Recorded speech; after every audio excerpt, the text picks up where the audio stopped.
My name is Stephen Mark Klein. Uh, I'm a cultural theorist, and I've been collecting uh, fashion books, lookbooks, ephemera, invitations, posters uh, for over 30 years. Um, I have now transferred the ownership of that collection.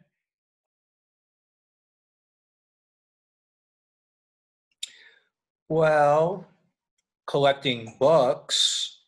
Uh, my first job after graduating the School of Visual Arts around 1972 was to handle artist books, limited edition artist books.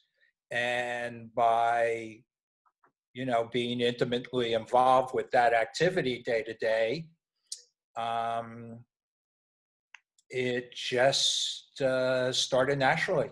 I don't think there was any like on-off moment, any epiphany.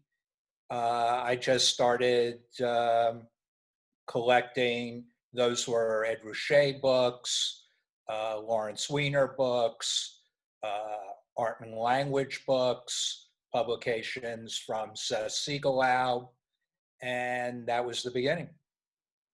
And then towards the end of the 70s, I had put together probably the largest, most prestigious, prominent collection of 1960s and 1970s artist books in the United States. I was about 28 years old, and I sold the whole thing off as a collection.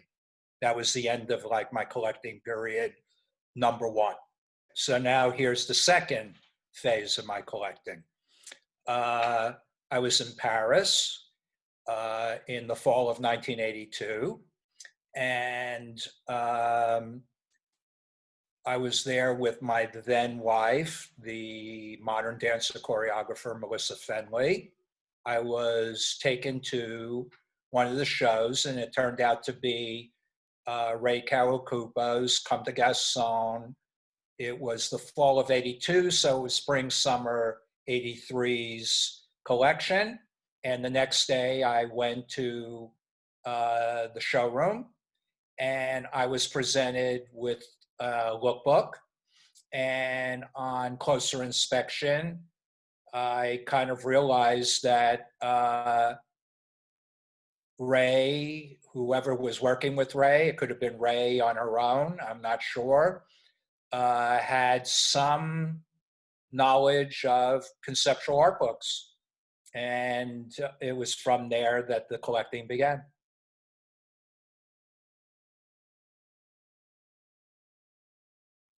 When I began, I was in an apartment with Melissa, a very tiny apartment in the East Village, and I've probably been in about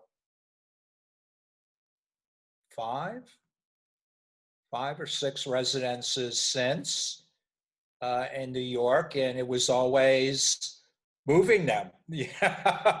Part of the process of moving all my other possessions was moving the various aspects of this collection. And there were some precarious moments where, I have lost things.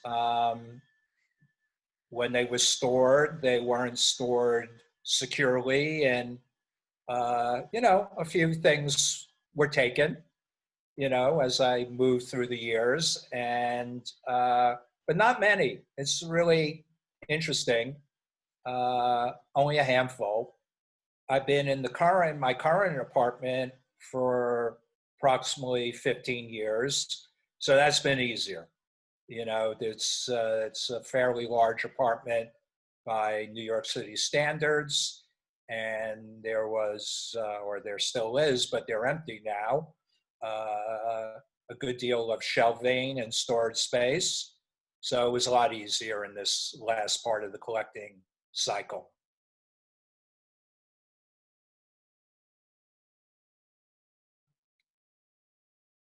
Going back to the first collection, the artist books, I I always collected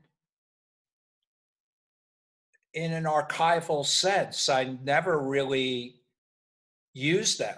Many of them, and they could be almost 30 years old, were still in their original packaging. I'm more an archivist than a collector, quite honestly. A lot of the objective of collecting is the financial reward eventually, and that was never part of what I did. There was never any thought of financial reward. And in both instances, the first collection, the artist book, and the second collection, the fashion materials, it was really an intuitive thing that I was keeping them for posterity more than for my own use or um, my own, enhancement of my ego or status. It was very private. So it was really the final answer is it was done to archive. It was done more for a posterity thing, and that they needed to be collected, not that I needed to collect them.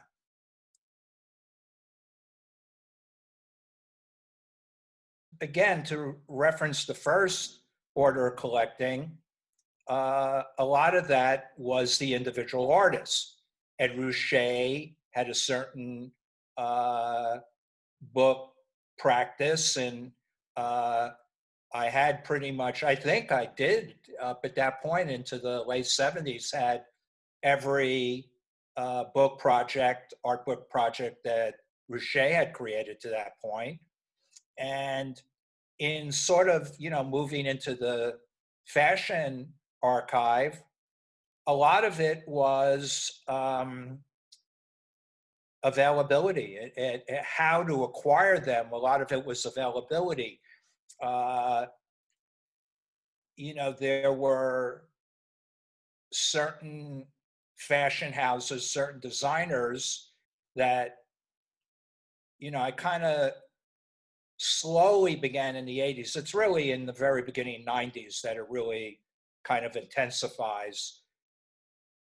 Only a handful of designers were really doing what I was interested in that given area, which is where their lookbooks evolve into a higher kind of conceptual plane to be an artist book, a collectible artist book.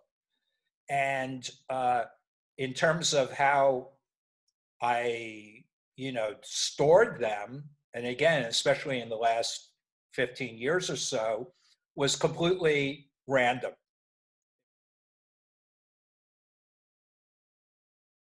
The individual designers, since I was never professionally involved with the fashion industry, I collected them from their stores.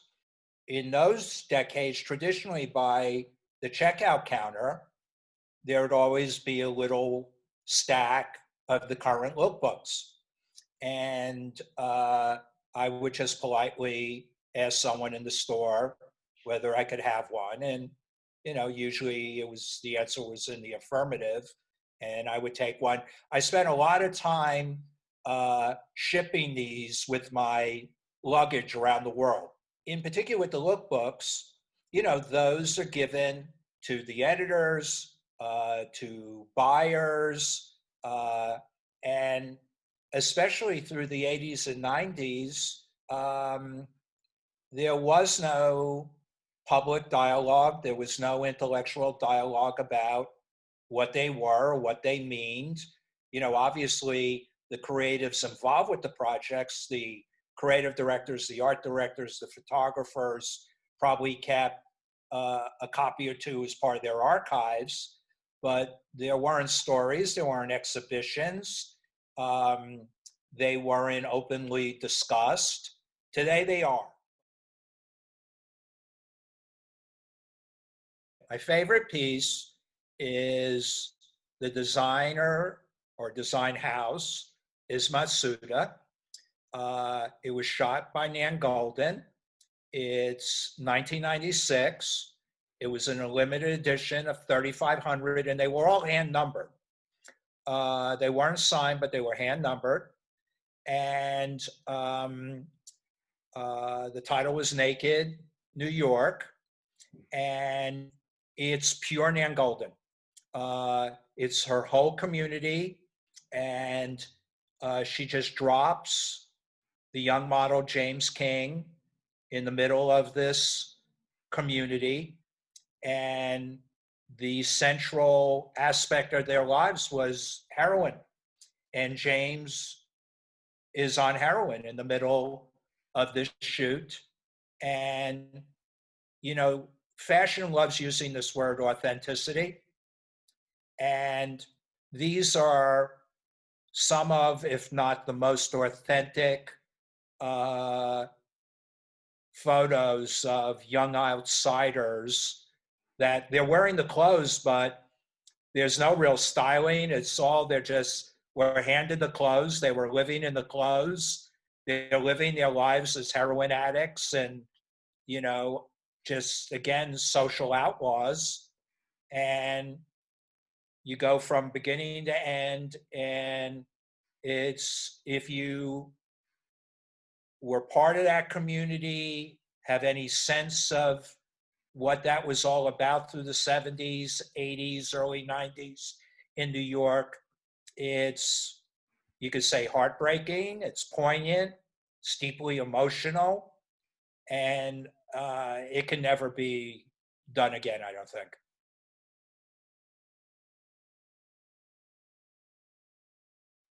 More than ever, print has to be preserved. There's just some resonance that happens when you hold printed matter, the intimacy of the one-on-one exchange of the information, of the aesthetic information, is one of the highest experiences I think humans have. Touching it, you're turning the pages. Sometimes there's textural elements, so there's that act of touch is very deep when it comes to retention of the experience. And I think it's just a necessary part of civilization. I was an art student, and my teachers were many of the founders of the conceptual art movement, at Joseph Kossuth, Mel Bachner, Lawrence Weiner, Saul LeWitt. By the time I sold off my collection, and I'm still firm in that belief, the 60s, the 70s, you could bracket it. The most important, again, this is personal, but I think there would be other curators, collectors, if they were surveyed. There was a renaissance about artists making limited edition books in those 20 years. And by the time I sold off my collection, once it got into the early 80s, it just boomed. All young artists, everyone was making books. We wound up with all these art book fairs. Of course, there's the famous Printed Matter in New York. But through the decades, very little interested in me.